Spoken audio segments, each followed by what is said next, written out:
चाल. जय जिनेंद्र. जय जिनेंद्र. हाँ, एक मिनट. एक मिनट. जय जिनेंद्र, आज का क्लास शुरू करते हैं. यस यस, जय जिनेंद्र. आज का क्लास शुरू करते हैं. जो नारकी की हम बात कर रहे हैं उसमें रत्न प्रभा नारकी पहली, उसके मामले में हमने जाना जैसे कि तिर्यक लोक के नीचे अवकाशांतर आएगा, उसके बाद फिर से घनोदधि, इस रत्नप्रभा नारकी के सबसे पहले अवकाशांतर के बाद तिर्यक लोक के नीचे आएगा तन्वात, फिर तनोदधि, फिर घनोदधि, और उसके अंदर आएगी रत्नप्रभा नारकी. अब रत्नप्रभा नारकी खत्म होगी, उसके बाद भी क्या होगा, वापस फिर से वही शुरू होगा ना. पहले घनोदधि, फिर घनवात, फिर तन्वात और फिर अवकाशांतर.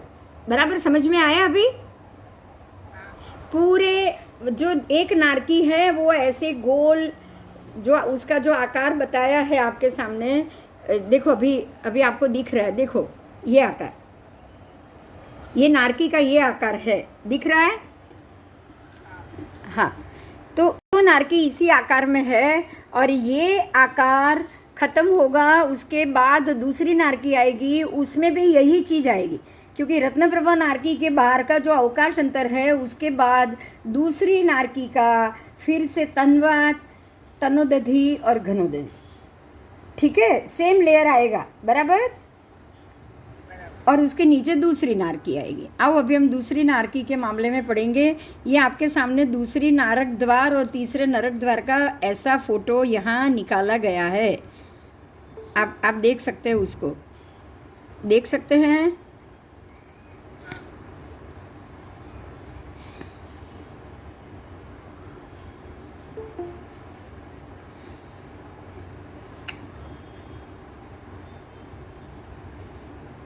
आओ, ये है दूसरी नरक पृथ्वी शर्करा प्रभा और ये उसका प्रवेश द्वार. आप पिक्चर देख लीजिए. ये दूसरी नारकी का प्रवेश द्वार है, ये तीसरी नारकी का प्रवेश द्वार. एक इमेजिनेशन से ये पिक्चर बनाया है. तीसरी है वालुका प्रभा, दूसरी है शर्करा प्रभा. दूसरी नरक पृथ्वी के मामले में जानेंगे. पहली नारकी के 13 प्रतर थे और अलग अलग पुष्पावकीर्ण और सारे विमान थे, और अब हम दूसरी नारकी के मामले में भी जानेंगे. आओ आगे जाएं. द्वितीय शर्करा प्रभा नाम की पृथ्वी, जो दूसरी शर्करा प्रभा, उसका दूसरा नाम है वंशा. वंशा उसका गोत्र है, याद रहेगा ये. वंशा, धम्मा, वंशा. पहली रत्नप्रभा उसका गोत्र है धम्मा, दूसरे का है वंशा. हर एक नरक पृथ्वी का नाम भी यहाँ आपको लिखा जाएगा, उसका गोत्र भी लिखा जाएगा. तो शर्करा प्रभा उसका नाम है, क्योंकि हर एक नाम कुछ उसके गुण के आधार पे दिया जाता है. जैसे कि रत्नप्रभा रत्न से बनी हुई है, इसलिए उसका नाम दिया है रत्नप्रभा. ऐसे ही शर्करा प्रभा बड़े बड़े पत्थरों से बनी हुई है. शर्कर का मतलब ही है बड़े बड़े शक्कर, जैसे हमके शक्कर के गांठें होती है ना बड़ी बड़ी, ऐसे ही यहाँ पत्थर भी. जैसे आपको मालूम है कपची, मालूम है जब घर बनता है तो इतने बड़े बड़े पत्थर के टुकड़े होते हैं उसमें डालने के लिए, उसको शर्करा कहा जाता है. शर्करा मतलब बड़े पत्थर. तो ये पृथ्वी शर्करा बड़े बड़े पत्थरों के गुणधर्म से उसका आकार प्रकार बना हुआ है, इसलिए उसका नाम है शर्करा प्रभा, लेकिन उसका गोत्र है वंशा. यहाँ शर्करा मतलब पत्थर बहुत होते हैं, पत्थर बहुत होने के कारण इसका गोत्र नाम शर्करा प्रभा कहा गया है. विशिष्ट ज्ञानी पुरुषों ने इस नरक की मोटाई, मोटाई मतलब जाड़ाई, ऊपर से नीचे की जाड़ाई, जो रत्नप्रभा नारकी 1,80,000 योजन जाड़ी थी, मोटी थी, मोटाई थी उसकी, मतलब उसकी ऐसी साइज, ऊंचाई. ऐसे ही शर्करा प्रभा की ऊंचाई या मोटाई 1,32,000 योजन ऊंचाई में. कैसे ऊंचाई में? मतलब ये रत्नप्रभा से थोड़ी छोटी हो गई. रत्नप्रभा 1,80,000 है, ये थोड़ी छोटी 1,32,000. क्लियर हुआ? समझ में आया? हाँ जी, हाँ जी. आओ, थोड़ा छोटा कटोरा, हाइट में थोड़ा छोटा कटोरा. अब यहाँ पर भी ऊपर नीचे के 1,000 योजन छोड़ दो, 1,32,000 में से ऊपर का 1,000 छोड़ दो, नीचे का 1,000 छोड़ दो, और बीच में रहे 1,30,000 योजन में 11 प्रतर आए हैं। कितने? 11 प्रतर। उसमें से दो दो प्रतर के बीच का जो अंतर होता है 9,700 योजन बताया है। 11 प्रतर में हर एक जो दो प्रतर, मतलब एक एक प्रतर छोड़ के जो अंतर आएगा, हर एक प्रतर के बीच में अंतर आएगा, वो है 9,700 योजन। अब उसको आप 11 से मल्टीपल करोगे तो आपका जवाब 1,30,000 आ जाएगा। ठीक है।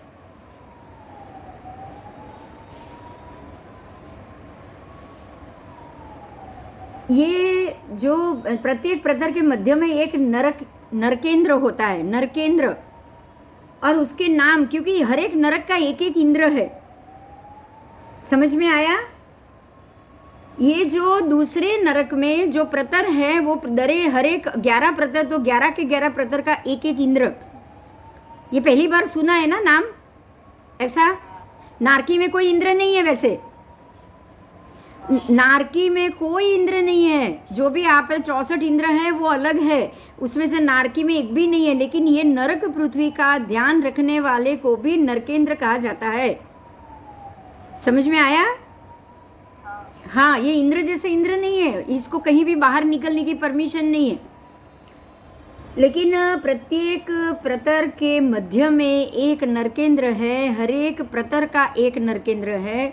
उसका नाम है, पहले नाम से अनुक्रम से स्तनीद, स्तनक, मनक, वनक, फिर घट्ट, संघट्ट, फिर जीवह, अपजीवह, लोल, लोलावर्त और स्तन लोलुप। ये टोटल यहाँ आपको प्रत्येक प्रतर के मध्य में तो जो 11 प्रतर बताए हैं वो 11 के 11, जैसे कि एक ऐसी डिस्क हो, ऐसी जो गोल, ये एक प्रतर हुआ बराबर ये प्रतर के मध्य भाग में, मतलब यहाँ दिख रहा है आपको, मैं बता रही हूँ वो।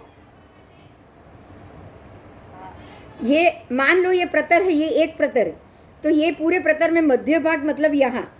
ऐसे ही इसके ऊपर दूसरा प्रतर आया तो दूसरा प्रतर के भी मध्य भाग मतलब यहाँ। ठीक है। प्रत्येक प्रतर में अलग अलग जो नरकावास छूटे पुष्प वकीर्ण की तरह होंगे, उसके बराबर मध्य भाग में एक नरकेंद्र मिलेगा। ये पूरे 11 के 11 नरकेंद्र का यहाँ नाम दिया गया है। इस नरक भूमि की सब मिला के पंक्तिगत नरकावास 2,685 होते हैं, और वहाँ पुष्प वकीर्ण नरकावास कुल मिला के 24,87,305 होते। इस तरह टोटल सब मिला के द्वितीय नरक की पृथ्वी में 25 लाख नरकावास होते हैं। पहली नरक पृथ्वी में 30 लाख थे, क्योंकि वो पृथ्वी बड़ी मोटी थी, उसके प्रतर भी 2 ज़्यादा थे। दूसरी नरक पृथ्वी में 11 प्रतर हैं और कितने नरकावास है? 25 लाख। ठीक है। अब यहाँ जो पृथ्वी में जन्मे हुए जीवों का शरीर है वो जघन्य से 31 हाथ 6 अंगुल और उत्कृष्ट से 32 हाथ है। ठीक है। उत्कृष्ट से 62 हाथ, सॉरी, जघन्य से 31 हाथ 6 अंगुल, उत्कृष्ट से डबल 62 हाथ 12 अंगुल, इतना जानना है। शर्करा प्रभा के नारकी जीवों का आयुष्य जघन्य से 1 सागरोपम, उत्कृष्ट से 3 सागरोपम होता है। ठीक है। जघन्य से कम 1 सागरोपम और ज़्यादा से ज़्यादा 3 सागरोपम। इस नरक पृथ्वी में भी प्रथम रत्न प्रभा पृथ्वी के जैसी ही कापोत लेस्या होती है। यहाँ कौन सी लेस्या बताई है? हाँ, मेरी आवाज आ रही है? सुन रहे सब? कापोत लेस्या। अब आपको कृष्ण नील कापोत नीचे से तीसरी लेस्या मिली। पहली नरक पृथ्वी में भी कापोत लेस्या, दूसरी में भी कापोत लेस्या। जो लेस्या की सबसे लास्ट वाली लेस्या कौन सी है मालूम है आपको? सबसे खराब लेस्या कौन सी है? ये 6 लेस्या का नाम आपको याद रखना पड़ेगा। अब कृष्ण नील कापोत तेजो पद्म शुक्ल, आप ऐसे गाथा की तरह इसको याद रखोगे। कैसे? बोलो तो कोई। कृष्ण नील कापोत, कृष्ण नील कापो तेजो पद्म शुक्ल, ये उत्तरोत्तर शुद्ध होगी। तो जो कृष्ण लेशिया है वो नीचे 7वीं नारकी में रहेगी। कृष्ण लेशिया और नील लेशिया यहाँ नहीं है, यहाँ सीधी कापोत लेशिया है। ये लेशिया हम सबकी भी हो सकती, ठीक है। तो आपको ये जानना है कि पहली नरक पृथ्वी दूसरी नरक पृथ्वी के जीव उतने अशुभ नहीं है, उनको उतनी तकलीफ नहीं मिल रही है जितनी नीचे के नरकों के जीवों की अशुभता है, और उनको ज़्यादा तकलीफ मिलती है। ठीक है, समझ में आया? हाँ। तो ये कापोत लेशिया है, यहाँ पे सबकी एक ही लेशिया है, यहाँ लेशिया दूसरी नहीं आएगी। अगर आप सम्यक दर्शनी जीव जैसे कृष्ण राजा, सैनिक राजा और रावण यहाँ आए हैं, तो उन्होंने अपनी आने के पहले, क्योंकि कापोत लेशिया वाला ही यहाँ आ सकता है दूसरी नारकी में, पहली दूसरी नारकी में, तो वो क्या करेंगे, अपनी वहाँ पे ओरिजिनल जो लेशिया, जो उनकी जो शुद्ध थी, सम्यक दृष्टि वाली लेशिया थी, वो उनको सम्यक दर्शन भी, उसका भी वमन करना पड़ा, छोड़ना पड़ा। और जो शुद्ध लेशिया थी, तेजो या पद्म, उनको छोड़ना पड़ेगा 48 मिनट पहले, मरने से 48 मिनट पहले उनका सम्यक दर्शन भी चला जाएगा, उनकी शुभ लेशिया भी चली जाएगी। वो कृष्ण लेशिया, वो कापोत लेशिया में आ जाएंगे और मिथ्यात्व में आ जाएंगे। 48 मिनट मिथ्यात्व में रहने के बाद ही कोई भी जीव नरक में प्रवेश कर सकता है। मेरी ये बात समझ में आई आपको? नरक में प्रवेश करने के लिए सम्यक दर्शन साथ में नहीं होता। प्रवेश कर लेने के 48 मिनट बाद उनका अपना सम्यक दर्शन उनको वापस मिल जाएगा। लेकिन सम्यक दर्शनी जीव प्रवेश नहीं कर सकता। 48 मिनट तक उनकी बुद्धि, उनकी दिमाग की स्थिरता भी बदल जाएगी। ठीक है, तो मरने से 48 मिनट पहले उनके अंदर क्रोध, जो भी है, वासना भड़कना, क्रोध भड़कना, गुस्सा आना, या फिर मूर्छित स्थिति में चला जाना। बड़े से बड़ा समझदार भी अगर मरने के वक्त मूर्छित स्थिति में चला जाता है, इसका सीधा अर्थ ये है कि भगवान ने, मतलब उनके कर्म ने ये चाहा है, भगवान ने नहीं, उनके कर्म ने ये चाहा है कि ये मरने के वक्त यहाँ से जब वो दुनिया छोड़े तब वो अपने भान में ही ना रहे। मतलब जे कोमा में होए, कोमा में जाने वाले को, बहुत ज़्यादा लोगों को ये समझना होगा हमें कि ये अपनी शुद्धि में नहीं गए हैं, तो कहीं ना कहीं उनकी लेशिया को बदलने का समय आया है। ये भी हो सकता है, मैं कंफर्म नहीं कह रही हूँ, हो सकता है। और जो एक्सीडेंट होके मर जाते हैं all of a sudden trauma में, ऑल ऑफ अ सडन भी मरेंगे, तो अगर उनको 48 मिनट मिल गई तो समझ लो कि वो लास्ट 48 मिनट, 1 घंटा भी अगर वो खींच रहे हैं तो समझ लो कि ये जरूर लेशिया बदलने का ही समय है। मतलब अगर किसी को हार्ट अटैक आता है या और तुरंत मर जाते हैं तो वो तो अपनी लेशिया में ही जा रहे। जिनको अपनी लेशिया में जाना है उनको कोई मृत्यु उनका रुकेगा नहीं, उनकी सांसें रुकेगी नहीं। लेकिन लेशिया बदलने का समय तो देना ही पड़ेगा, अगर जिनकी भी लेशिया बदल रही है उनको। जो बहुत पीड़ा सहन करते करते मरते हैं उनकी तो नहीं, ऐसे हम नहीं मान सकते। पीड़ा सहन करके मरते हैं ना, मैं तो उसके लिए अलग ही बोल रही हूँ। मैं तो जरूर कहूँगी कि ये जीव नरक गति में नहीं जाएगा, इसीलिए वो मनुष्य भव में ही सारी नरक की पीड़ा भोग रहा है। अच्छा, मतलब कैंसर के पेशेंट होते हैं। हाँ, अब नरक में जो उनको ताप और जो शरीर के अंदर आग मिलनी है वो उनको यहाँ पे मिल रही है। हाँ, वो यहीं पे भोग रहे हैं। मतलब जो पीड़ा भोगना है, जो आग भोगनी है, वो यहाँ खत्म हो गई। अब वो देवलोक में ही जाएंगे, उनकी पूरी पीड़ा खत्म हो चुकी। समझ में आ रहा है? ये सीधा गणित है। अगर श्रेणिक राजा या फिर जो हरणी का शिकार करते थे, जो राजा थे और बहुत पंचेंद्रिय जीवों की वो हत्या करते थे, अगर उन्होंने ये नहीं किया होता तो नरक से भगवान नहीं बनते वो। ये तो अंतिम भव है उनका, नरक का भव ही अंतिम भव है। अगर वो ये नहीं करते तो नरक में जाने वाले थे क्या? सोचो। नहीं। अब उल्टा भी हो सकता है ना, उनको नरक में जाना था इसलिए उन्होंने शिकार किए, ये भी हो सकता है। अब नरक में ही जाना है तो दिमाग तो नरक में जाने के काम करेगा कि नहीं करेगा? बताओ। करेगा ही करेगा। अगर नरक में जाना है तो आप उस हिसाब से कर्म कर रहे हो, तो जिनको अगर देवलोक में जाना है तो वो अपने नरक के कर्म को यहाँ भोग के ही जाएगा कि नहीं जाएगा? तो आपको एक ही बात बोलनी है, कुछ भी हो जाए, चाहे आप कोमा में चले जाओ, चाहे कैसे भी स्थिति में आपकी मृत्यु हो, आपको एक ही बात बोलनी है कि कर्म ने जो व्यवस्था की है बहुत सोच समझ के की।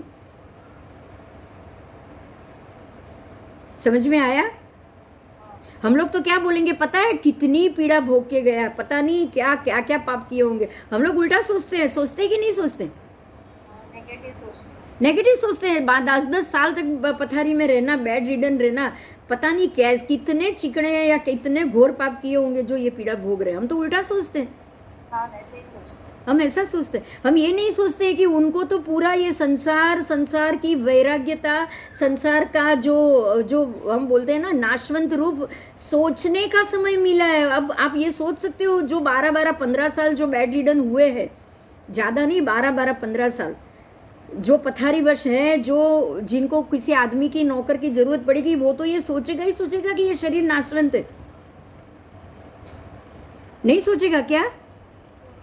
सोचेगा ही।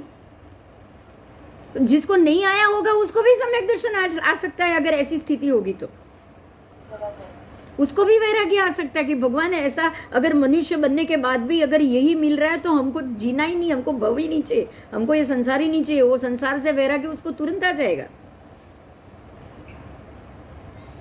और अब वो नरक की पीड़ा भोग, जैसी पीड़ा भोग रहा हो तो सीधी बात है अब उसको जाना ही नहीं नरक में। उल्टा होगा कि नहीं होगा? होगा। तो कुछ भी कर्म कोई व्यक्ति भोग रहा है, आपको यही सोचना है कि कर्म ने उसकी व्यवस्था बहुत अच्छी सोची होगी तभी ये हो रहा है। बस अभी है ना, आपको एक सम्यक दर्शन की एक बात बहुत सोचनी है, बहुत ध्यान से समझनी है कि जो भी मेरे सामने जो भी पिक्चर चल रहा है, जो भी नाटक हो रहा है, वो सारा का सारा मेरे अच्छे के लिए ही हो रहा है। इसमें मेरा कुछ भी बुरा नहीं है।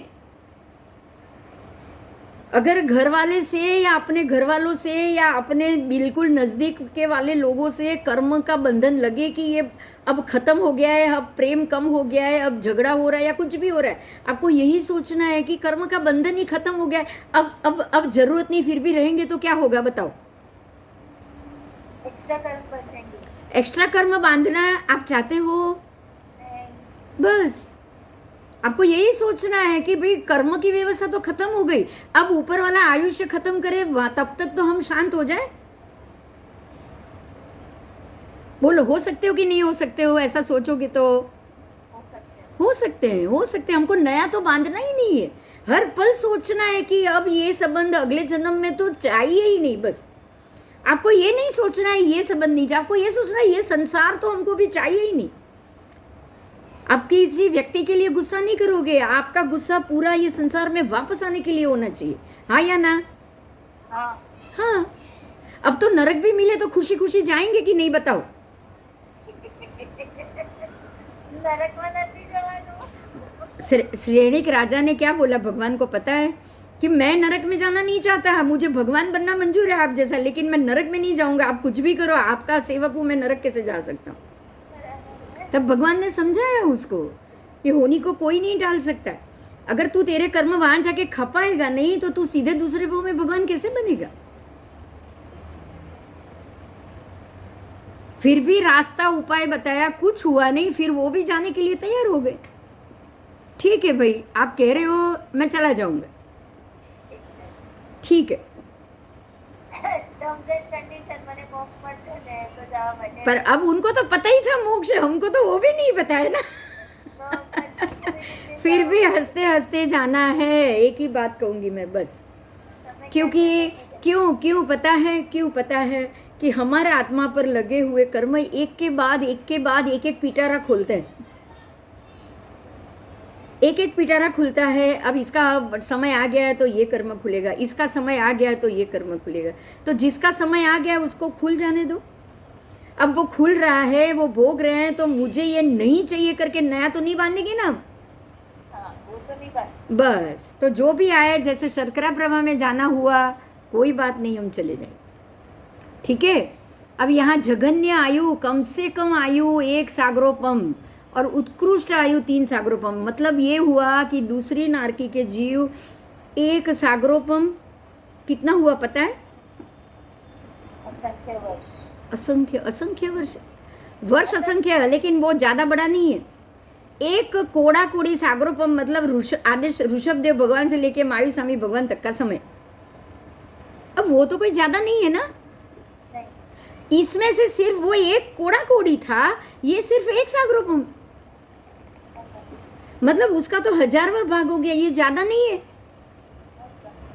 बहुत कम है, बहुत कम है। कोई चिंता नहीं करनी है, बस जाएंगे और खत्म करके आएंगे, ठीक है। तो यहाँ की लेशिया भी कापोत है, अशुभ लेशिया है नहीं। अगर नारकी के जीव के एक दूसरे के वजह से, शरीर की वजह से अगर उनको पीड़ा भी हो रही है ना, तो भी वो चुपचाप सहन कर सकते।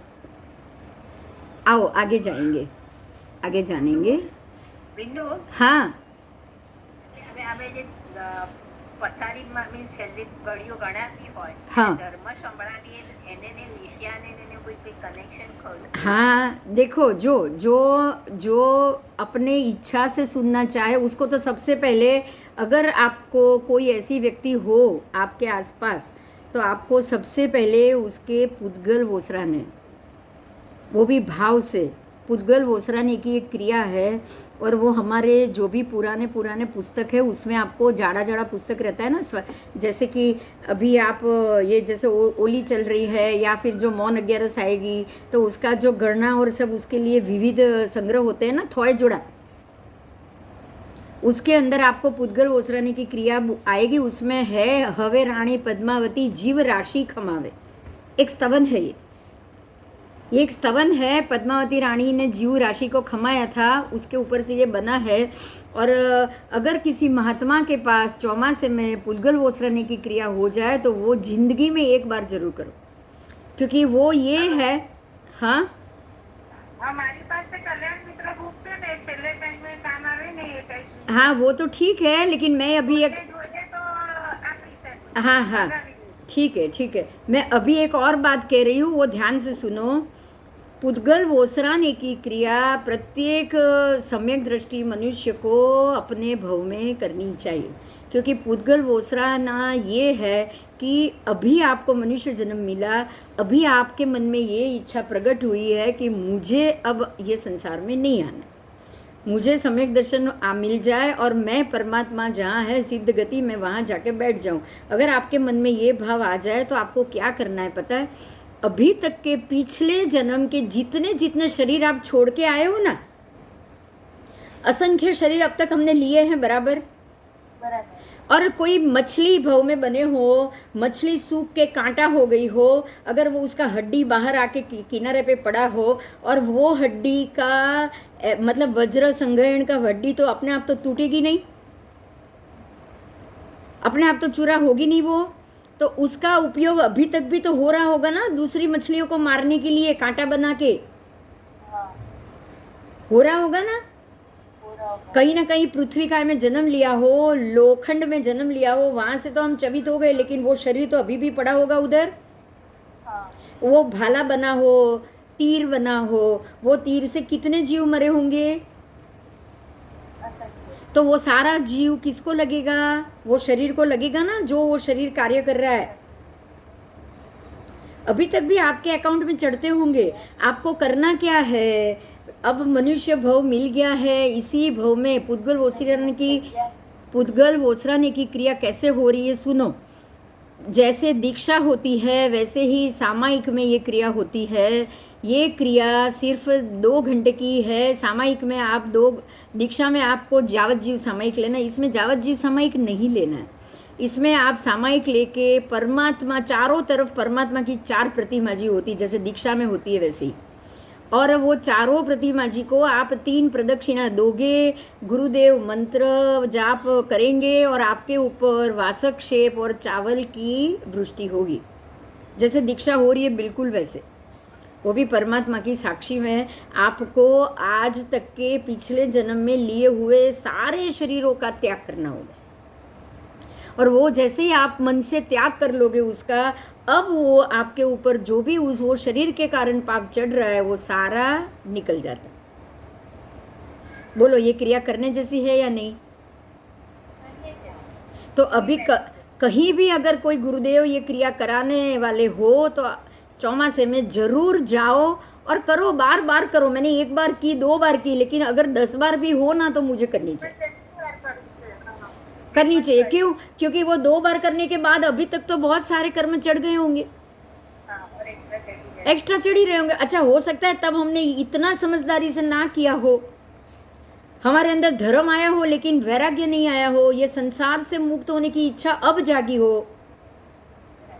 तो जब भी अच्छा ये नहीं मिला, अगर ये कर दिया बहुत अच्छा, लेकिन जो जीव पथारीवश है उसने तो ये नहीं किया हम जानते नहीं है ना।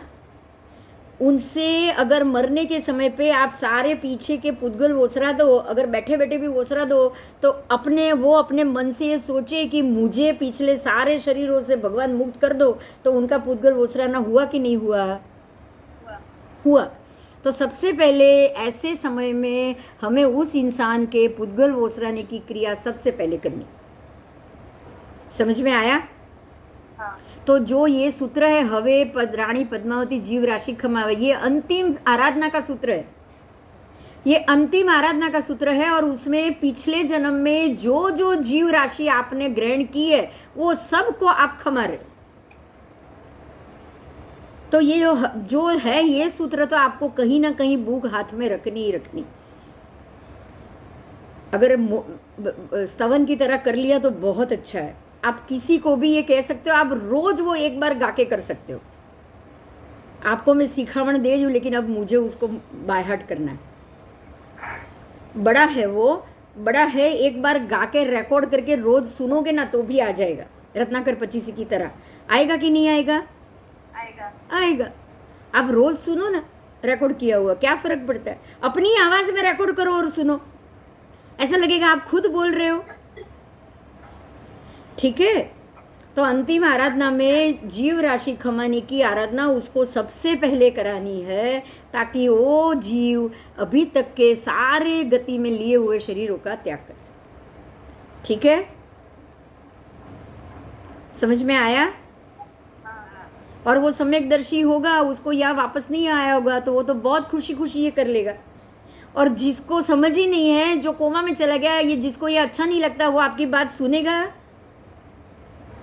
नहीं सुनेगा। वो बोल देगा भी तू अभी मुझे शांति रख, तेरा व्याख्यान बंद कर, तेरा ये बंद कर। बोलेगा कि नहीं बोलेगा? बोलो। भगा देगा उधर से। जिसके दिमाग में, क्योंकि अब सारे जीव अपनी लेशिया के ऊपर ही अधीन होते हैं, ये बात समझ लो। आपको किसी को ये भी नहीं बोलना है कि अभी 70 साल हो गए, 80 साल हो गए, अब तो भगवान का नाम लो। आपको किसी को ये भी नहीं बोलना है, ये भी नहीं बोलना है। अगर आपने ये बोल दिया, उसके दिमाग में ये नहीं है, तो वो बिल्कुल विपरीत हो जाएगा। वो जो सोच रहा होगा ना वो भी नहीं लेगा। उसमें भी निमित्त कौन बना? हाँ, आपको उसको नहीं बोलना है ये करना है। आपको ये बोलना है कि भाई मैं तेरे सामने बैठी हूँ, मुझे जरा ये गाना है, मैं ये सुन लूँ, बस। आप उसके पास रह रहे हो, आपको रत्नाकर 25 सुनने का मन करेगा तो वो भी सुनेगा कि नहीं सुनेगा? और आप ऐसा बोलो कि भाई तेरे को नहीं सुनना है, कोई बात नहीं, मैं हॉस्पिटल में बैठी हूँ, मैं किसी उसके बेड के बाजू में बैठी हूँ, वो मना कर तो ठीक है, मैं बिल्कुल आवाज़ धीरे रख रही हूँ, बस ठीक है, खाली तुझे लगेगा म्यूजिक चल रहा है, कोई बात नहीं, लेकिन मुझे सुनना है, बस। आप ऐसा बोल के भी उसके कान में वो शब्द डाल सकते हो कि नहीं डाल सकते? डाल सकते हो। अगर कोमा में है तो फिर तो बहुत अच्छा है, वॉक में नहीं लगा दो कान में, वो आपको मना करने तो आएगा नहीं। कोमा में गया आदमी आपको बोलने आएगा कि ये क्यों चालू किया? नहीं ना। यहाँ पे एक बात याद कराती हूँ, हम लोगों ने पहले कर लिया है। गौतम स्वामी जी ने जब भी तक गोशालक को गुस्सा था, उसका रौद्र स्वरूप था, उसके अंदर समझ नहीं आई थी, तब तक सबको मना किया था, कोई उसको बोलने के लिए नहीं जाएगा। किया था या नहीं किया था? उन्होंने सबको मना कर दिया था कि मेरे और गोशालक के बीच में कोई नहीं आएगा। लाइट किया था कि नहीं किया था? बोलो। और जब उसके अंदर तेजोलेशा घुस गई, वो मरने वाला था, भगवान केवली थे, उनको समझ में आ गया कि गोशालक अब सोच रहा है कि मैं गलत था, भगवान सही थे। जैसे ही उसके मन के भाव परमात्मा ने जान लिए, उन्होंने सबको भेजा कि आप जाओ और उसको समझाओ। अब उसको समझाओ कि भाई तूने जोगू, तू बहुत अच्छा आदमी है, तू बाद में मोक्ष जाने वाला है, तू भव्य जीव है, तू जो किया है वो सबको भूल जा और तू शांति से अपना शरीर त्याग कर। उसको धर्म समझाओ। समझ में आया? जब वो समझा तब लोग, भगवान ने उनको भेजा है। हमको भी ये देखना पड़ेगा कि जब सामने वाला व्यक्ति पहले गुस्सा कर रहा है, उसको तब नहीं बोलना है।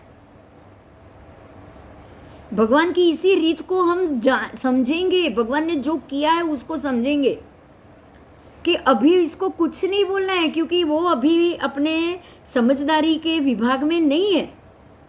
और जब लगे कि उसको कुछ समझ में आया है, तब उसको धीरे धीरे जाके समझाओ। हो सकता है कि नहीं, ऐसा बताओ? हो सकता है। आपको अलर्ट रहना पड़ेगा उसके लिए, ठीक है? तो वो चाहे फिर नरक में जाए, वो शांति से रहेगा, वहां जाके वो शांति से रहेगा। और यहाँ से गुस्सा करके गया तो वहां शांत नहीं रह पाएगा वो। आओ, अब यहाँ इस नरक पृथ्वी में भी कापोद्लेशा है। अवधि ज्ञान तथा विभंग ज्ञान का विषय उत्कृष्ट से 3.5 कोस, जगन्य से 3 कोस का होता है। इनको, ये नरक के जीवों को भी अवधि ज्ञान है। कहाँ तक है? सिर्फ 3.5 कोस से लेके 3 कोस, 3 कोस दूर तक ही वो देख सकते हैं, उससे ज्यादा नहीं। समझ में आया? 3 कोस तो डिस्टेंस के 3 कोस मतलब 2 योजन, ज्यादा नहीं है। 2 कोस बराबर 1 योजन होता है, लगभग इतना है। हाँ, बस अपने आसपास के कुंभी में कौन कौन जीव है उनको वो देख सकते हैं। और उनको देखने के बाद अगर लगे कि अवधि ज्ञान और विभंग ज्ञान, उनको ये याद आ जाए कि अरे ये तो मेरा दुश्मन है, तो वो नरक का जीव भी अंदर नरक में जाके उसके शरीर को मार के आ जाता है। और उसको अगर लगे कि ये मेरा दोस्त मिला मुझे, तो बस तो फिर वो उसको कुछ खून निकल रहा होगा, ये निकल रहा होगा, तो वहां जाके उसको शाता देगा, ऐसे ऐसे ऐसे ऐसे ऐसे थपाएगा उसको। ऐसा बोलते हैं ना कि तीसरी नारकी में लक्ष्मण और रावण दोनों का जीव है, एक ही नरक में है, तो उनका तो अवधि ज्ञान का क्षेत्र ज्यादा हो गया, हुआ ना? तो जाके लक्ष्मण के जीव ने बहुत बार रावण के जीव को मारा है।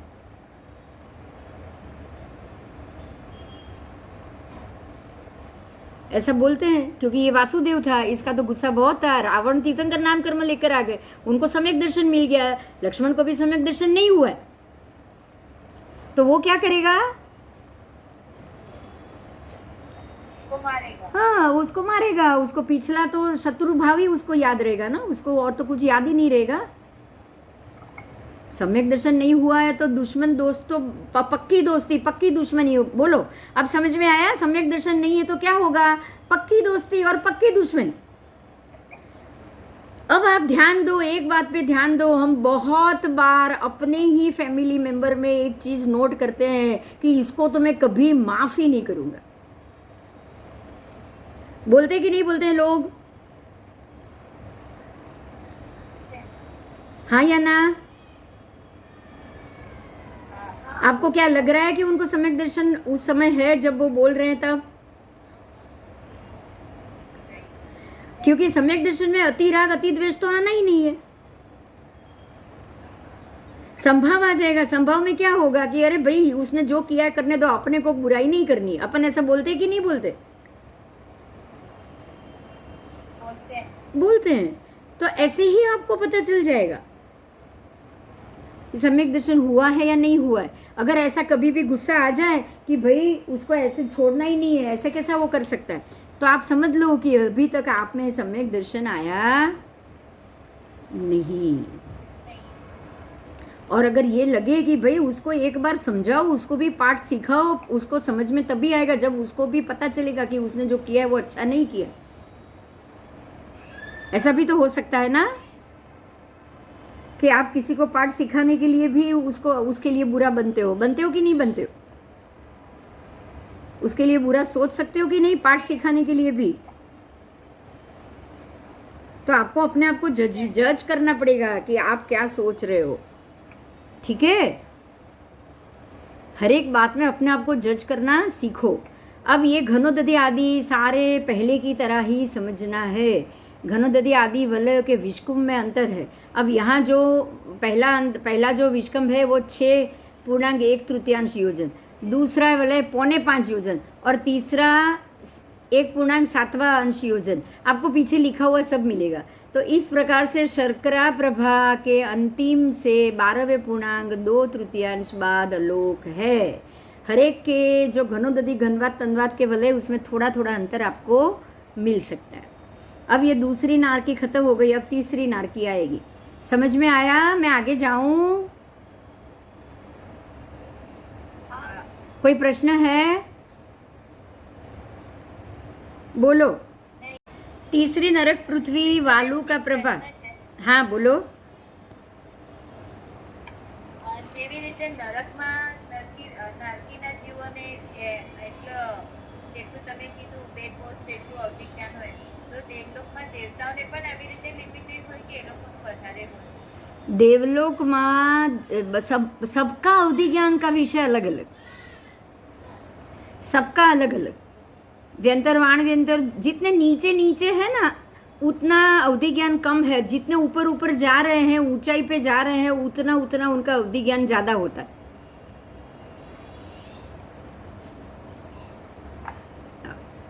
क्योंकि जैसे जैसे ऊपर जाओगे पुण्य ज़्यादा होगा, अशुभ कर्म कम होगा, तभी ऊपर जा पाओगे ना, है कि नहीं? बोलो। और सबसे ऊपर जो बैठे हैं सिद्ध गति में, उनका तो हमेशा के लिए आ गया ना, शाश्वत हो गया। तो जैसे जैसे ऊपर जाओगे वैसे अवधि ज्ञान का एरिया भी बढ़ेगा।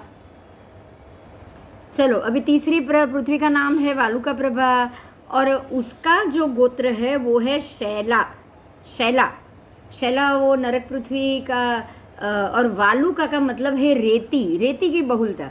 जैसे उसमें कंकर की बहुलता थी, पहले में रत्न की थी तो रत्न प्रभा, शर्करा में शर्करा की थी तो शर्करा प्रभा, ये है रेती वालुका का बहुलता, मतलब ये हुआ वालुका प्रभा। इसकी भी जो मोटाई है, जो एरिया, वो 1,28,000, मतलब दूसरी से ये तीसरी थोड़ी कम, धीरे धीरे सब कम आती जाएगी। प्रतर भी इसके कम आएंगे, 1,000 छोड़ के बीच में 1,26,000 योजन में 9 प्रतर है। देखिए पहले में 13, दूसरे में 11, तीसरे में 9, एक ही संख्या में ही नीचे उतर रहे हैं। समझ में आ रहा है? याद रखना इजी हो जाएगा। पहला 13 याद रख लो बस, उसके बाद हर एक 2-2 घट रहा है। क्लियर हुआ? हाँ याद रखना इजी होगा आपको। 13, 11, 9 ऐसे। और ये प्रतर एक दूसरे से 12,375 योजन के अंतर में है। प्रत्येक प्रतर में यहाँ भी एक एक नरकेंद्र है, एक एक नरकेंद्र। उनका नाम है तप्त, तपित, तपन, तापन, निदाध, प्रज्वलित, उज्ज्वलित, संज्वलित और समप्रज्वलित। ये 9 नरकेंद्र है। वालुका के 9 प्रतर में कुल मिला के 1450 पंक्तिगत नरकावास, पंक्तिगत। और पुष्पावकीर्ण नरकावास की संख्या 14,98,515 है। इस तरह सर्व मिला के कुल 15 लाख नरकावास कहे गए। इस नरक के नारकियों के शरीर का प्रमाण, अब जो नरक गति के जो नारकी के जीव हैं उनके शरीर का प्रमाण कितना है? जगन्य से 62.5 हाथ और उत्कृष्ट से 125 हाथ। देखो धीरे धीरे बढ़ रहा है, समझ में आया? अब जो पहले का उत्कृष्ट था वो दूसरे का शरीर जगन्य हुआ, दूसरे का जो उत्कृष्ट था वो तीसरे का जगन्य हुआ। ये भी क्लियर हो रहा है? हाँ। वालुका प्रभा में उत्पन्न होने वाले जीव का आयुष्य 3 सागरोपम, उत्कृष्ट से 7 सागरोपम, मतलब ये 3 से 7 सागरोपम के बीच में इनकी आयु होती है। इस नरक के जीवों की लेशिया प्रथम प्रतर में, अब इसके कितने प्रतर हैं? 9 प्रतर है। तो पहले प्रतर में जो नारकी के जीवों की है वो कापोत लेशिया है और अन्य बाकी के अन्य सभी प्रतर में नील लेशिया है। मतलब अब देखो धीरे धीरे नीचे उतर रहा है, तो सबसे ऊपर का जो प्रतर है वो कापोत, अब जो नीचे के दूसरा तीसरा चौथा तो धीरे धीरे खराब होता जाएगा ना, सातवीं की तरफ जा रहे हो आप। तो पहली ही कापोत है, ऊपर दोनों कापोत थी, पहली कापोत, दूसरी कापोत, तीसरी में पहला प्रतर कापोत, बाकी के 8 की लेशिया है वो नील लेशिया हो गई। समझ में आया? अब यहाँ ये लेशिया फिक्स है, ऊपर में आपको नील कापोत नहीं मिले, नील नहीं मिलेगी, और यहाँ आपको कापोत नहीं मिलेगी। ठीक है? अब ये लेशिया के हिसाब से जीव वो गति बांधते हैं। अब समझ में आ रहा है आपको? सबसे महत्व क्या है बताओ? किसी को मारना महत्व है या किसी को खुन्नस से मारना महत्व? खुन्नस से मारना ज़्यादा खराब है। अगर कोई गलती से मर गया तो आपको दोष नहीं लगेगा, लेकिन अगर आपने जानबूझ के मारा तो दोष लगेगा। हाँ, आपकी लेशिया तभी बिगड़ेगी जब आप उसको मारने की बुद्धि से मारोगे। आपके दिमाग में, आपकी सोच में हमेशा सबको बचाना रखोगे तो कोई नुकसान नहीं है। समझ में आया? भरत राजा ने सारे खंड जीते, उसी भव में वो इतने खंड, इतना हजारों वर्षों तक युद्ध होने के बावजूद भी उसी भव में मोक्ष गए, क्योंकि उन्होंने मारने की बुद्धि से किसी को नहीं मारा। मारा था? बोलो। नहीं, नहीं।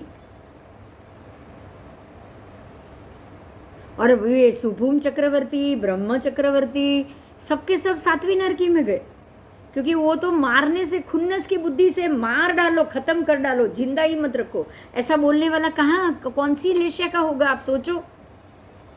ऐसा बोलने वाला जाहिर है कृष्ण लेशिया का होगा, तो वो कौन सी नरकी में जाएगा? मतलब नरकी में जाना भी तय आपके कर्म नहीं कर रहे हैं, आपकी लेशिया कर रही है।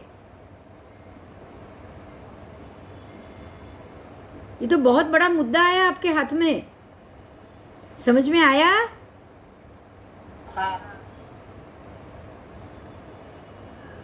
आपके कर्म नहीं कर रहे हैं।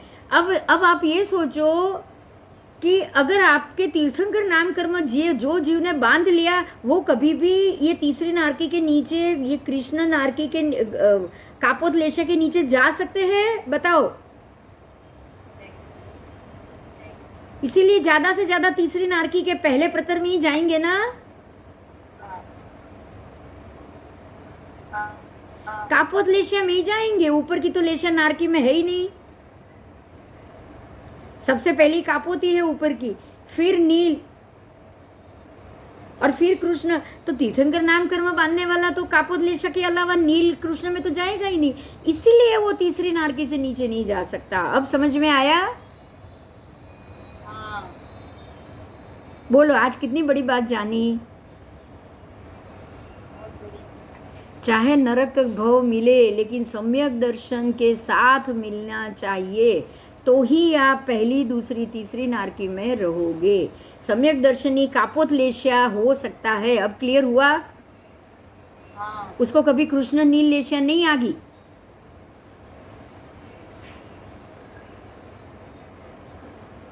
सम्यक दर्शनी जीव 3 नारकी के अलावा नीचे जा ही नहीं सकता। बराबर? बराबर। आओ।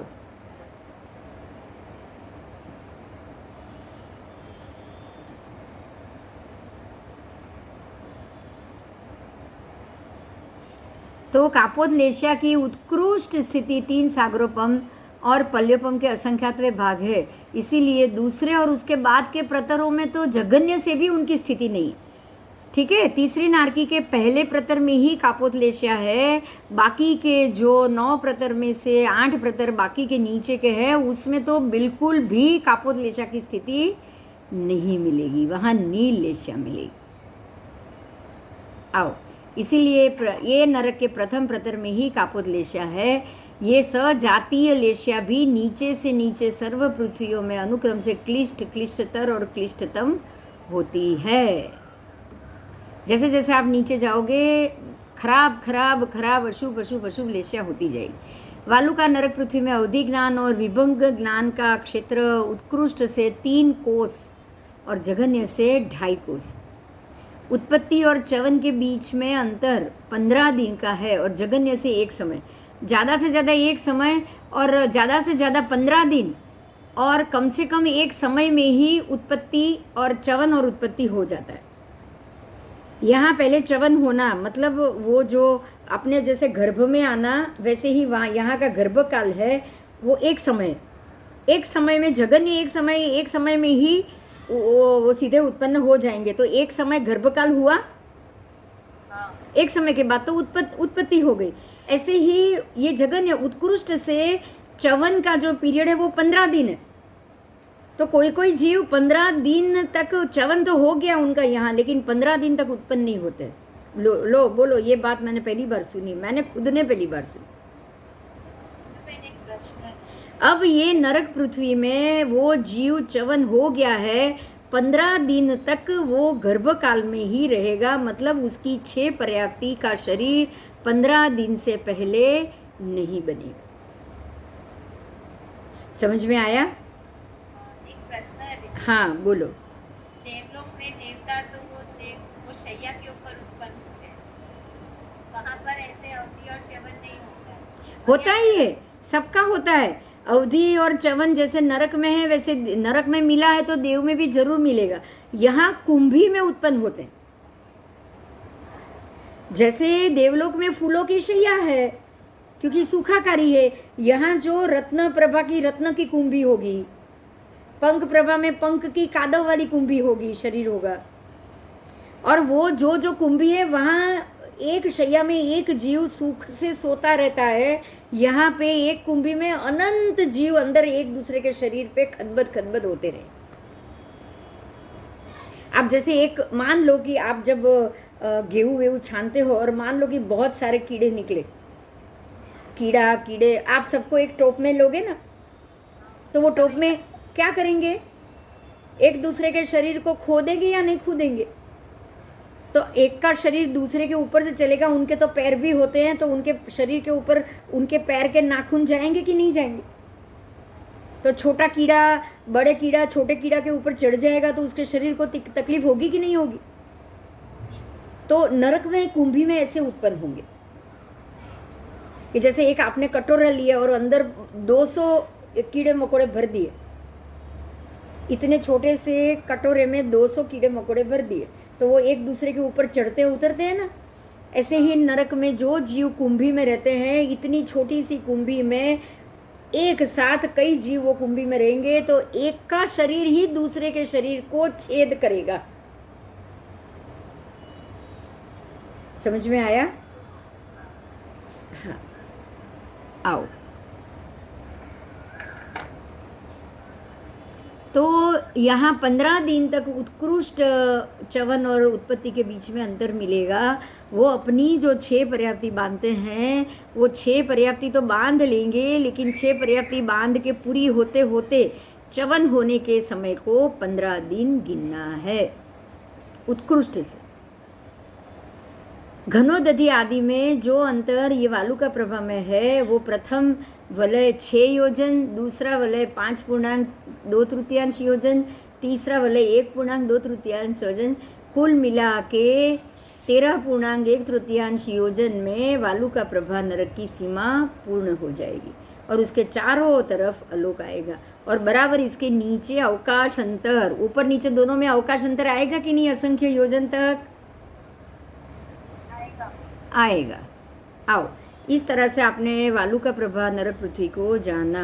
ये सारी पृथ्वी का वर्णन आपको क्षेत्र लोक प्रकाश में मिलता है। चलो आगे जाएं। चौथी पृथ्वी बोलो, चौथी नरक पृथ्वी। हाँ, नेक्स्ट टाइम। एक मिनट શું કે છે બોલ। ચોથી કરાવી દો. ચોથી કરાવી દઉં પછી બંધ કરી દઉં, રાઈટ? હા હા હા, પણ આપણે ચોથી પછી જ કરીએ, એવી ઉતાવળ નથી કરવી. આજે વહેલું બંધ કરી દે. તમે પાણી વાણી વાપરી લો, પ્રતિક્રમણ કરવાનું છે, આજે વહેલું બંધ કરી દો. ઓકે? હા એટલા માટે જ. હા, કારણ કે ચોથામાં શું થશે, બધી લેશિયાઓ બદલાશે હવે, એટલે એવી ઉતાવળથી આપણે કશું જ નથી જોવું. ओके तो नेक्स्ट क्लास में. हाँ, જેમ આમાં ખબર પડી ना आपको, इसमें पता चला ना कि पहली पृथ्वी का लेशिया, पहले प्रतर की लेशिया अलग है और नीचे की लेशिया अलग है, तो ये सारी चीज़ तो हमको अपने दिमाग में बिठानी, इसमें गड़बड़ गड़बड़ करके आगे बिल्कुल नहीं जाएंगे. ठीक है? ठीक है, चलेगा? नहीं आज सबके आपके आम्बिल का है तो कोई बात नहीं, थोड़ा जल्दी बंद कर लीजिए. आधा घंटा तो, पौना घंटा तो हो ही चुका है ना, 7 तो बज गए, कोई बात नहीं. ठीक है? हाँ ठीक है, ठीक है, चलो कोई बात नहीं, मैं भी बंद कर रही हूँ. ओके, कोई क्वेश्चन है? बोलो, कोई प्रश्न है तो बोल दो. अमिता बंद कर देती हूँ अभी, इनको सब प्रतिक्रमण 24 का टाइम होगा ना. हाँ हाँ हाँ हाँ ठीक है, चलो चलो मैं भी बंद कर रही हूँ. अभी अभी कब मिलना है? आज कौन सा दिन है? आज शुक्रवार, तो अभी सीधे सोमवार को ही मिलेंगे फिर. ठीक है? हाँ जी, चलो. जय जिनेन्द्र. जय जय जी.